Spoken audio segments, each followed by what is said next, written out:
مولایا صلی وسلم دائما ابدا کنتم خیر امت اخرجت للناس، انسان ساری مخلوق میں افضل ہیں اور میرے محبوب کا کلمہ پڑھنے والے سارے انسانوں میں سب سے افضل ہیں۔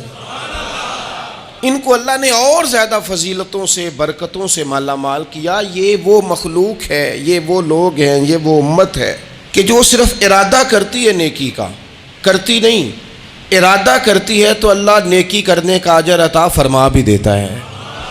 یہ ابھی پلان کرتی ہے کہ میں یہ کام کروں گا تو رب اس کا ثواب شروع بھی فرما دیتا ہے، لیکن پتہ نہیں کیا ہو گیا ہے لوگوں کو، نیکی کے ارادے کرنے ہی چھوڑتے جا رہے ہیں، نیکی کی منصوبہ بندی کرنی چھوڑ دی ہے، خیر کے لیے پلان کرنا ہی چھوڑ دیا ہے۔ بہت سارا وقت بیکار گزرتا ہے، بہت سارا وقت چوراہے پہ گزر گیا، بہت سارا وقت گپوں میں گزر گیا، عمرے دراز مانگ کے لائے تھے 4 دن، 2 آرزو میں کٹ گئے، 2 انتظار میں۔ ایک ڈھیر سارا طبقہ ہے جس سے پوچھتے ہیں کیا کر رہے ہو، وہ کہتے ہیں بس کچھ بھی نہیں، ٹائم پاس کر رہا ہوں۔ تو میں کہتا ہوں یار اتنا فالتو ٹائم کہاں سے آیا جسے پاس کرنا پڑا؟ میں بور ہو رہا ہوں تو میں کہتا ہوں بور ہونے کے لیے وقت کہاں سے لیا آپ نے؟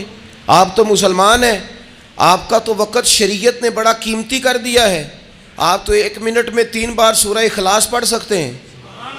آپ کو تو ذرا سا وقت ملے تو آپ جا کے 2 رکعت نماز کی نیت باندھ سکتے ہیں۔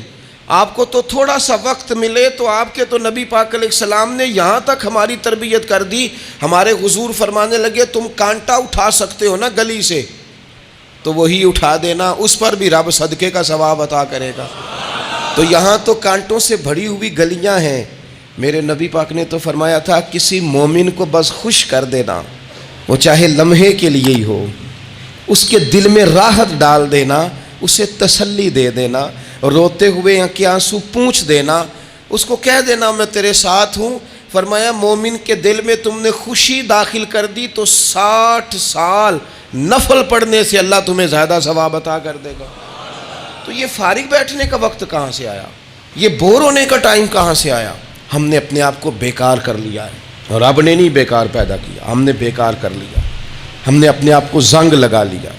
ملت کا وہ جوان جس کو چاہیے تھا کہ وہ خاندان کے 20 50 60 لوگوں کو لے کر چلتا، کفالت کرتا، نمائندگی کرتا، آگے بڑھ کے کہتا میں ہوں نا، گھبرانا نہ، وہ نوجوان خود دکھ سناتا ہے رو رو کے، وہ مجبوریاں سناتا ہے، وہ کچی کچی باتیں کرتا ہے، وہ کہتا ہے مجھے کالا جادو ہو گیا ہے، وہ کہتا ہے فلانے کی نظر لگ گئی ہے، وہ کہتا ہے چچا نے آگے نہیں جانے دیا، وہ کہتا ہے میں ابا جی نے صحیح تقسیم نہیں کی تو میں پیچھے رہ گیا۔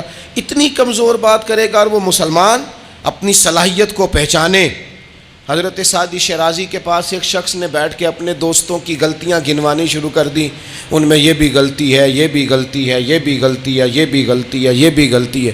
تو حضرت سعدی ہنس پڑے، فرمانے لگے اور یاد رکھ تیرے سجن بڑے ہی برے ہیں، پر پانی بڑا بھی گندا ہو نا تو آگ بجھانے کے کام پھر بھی آ جایا کرتا ہے۔